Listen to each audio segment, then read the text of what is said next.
looking back on 45 years of ministry, is that accurate? Yes. 45 years of ministry. It's amazing. That doesn't count the student ministry I did when I was a seminary. Sure. Okay. So maybe pushing 50. Yeah. Looking back on your years of ministry, if you could do one thing over again, and I know a Calvinist isn't supposed to have any regrets, so I don't know if you're allowed to say you'd like to do something over. But sure. If I could do something different? Well, it's only 12 years ago that I became a pastor of a church. Mm-hmm. And that wasn't really a real pastor of a church. I was asked to be the minister of preaching and teaching, which is the easy part, as you know, of being a pastor. People are far more difficult than messages. Absolutely. Yeah. You got that right. But that has been the highlight of my ministry, of my life.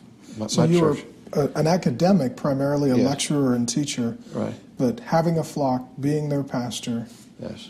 What parts of that are really transforming for you, the pastoral work? Well, to me, the most important thing I do in the pastorate is preach. Mm-hmm. I'm an expositional preacher. I preach through books of the Bible, Mm-hmm. And I wish that I would have started this 45 years ago so that I could preach through the whole Bible. Mm-hmm. And, it's funny, I hear stories about a guy who says he was 7 years in a given church and he had to leave because he ran out of stuff to preach. I said, you preached the whole Bible in 7 years. How did you do that? But that's my biggest regret. I wish I would have started sooner, started that church a whole lot sooner. What's it done in your own heart, pastoring a congregation, shepherding a flock? I mean, now, because you're doing weddings and funerals and hospital visits. And no, I'm not doing any of the pastoral concerns. I don't do pastoral calling. I don't do counseling. I don't do any of that. I do weddings and funerals. Mm-hmm. But I have an associate pastor who does all the rest of that. I mean, he's terrific. He really pastors the flock. Yeah.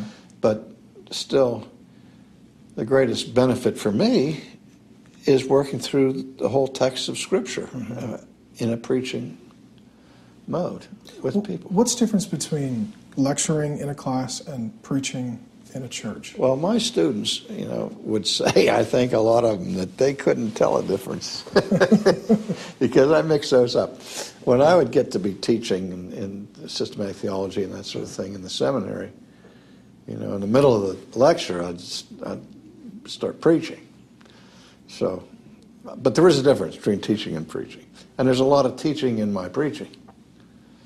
But the great thing I like about having a pulpit ministry like that is when I was in the academic world and teaching and speaking all here and there and everywhere, I was just talking with Richard Pratt recently, and we were commiserating this sort of thing. And he said, he says, I've been filling this pulpit in such a place for a whole year. He says, before I went there, he said, I only had 30 talks. I said, that's all I had, too, until I started having to come up to the same people every week, the same congregation.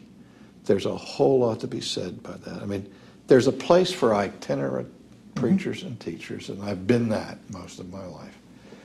But to really get to see your flock grow and develop, I love that. That's beautiful.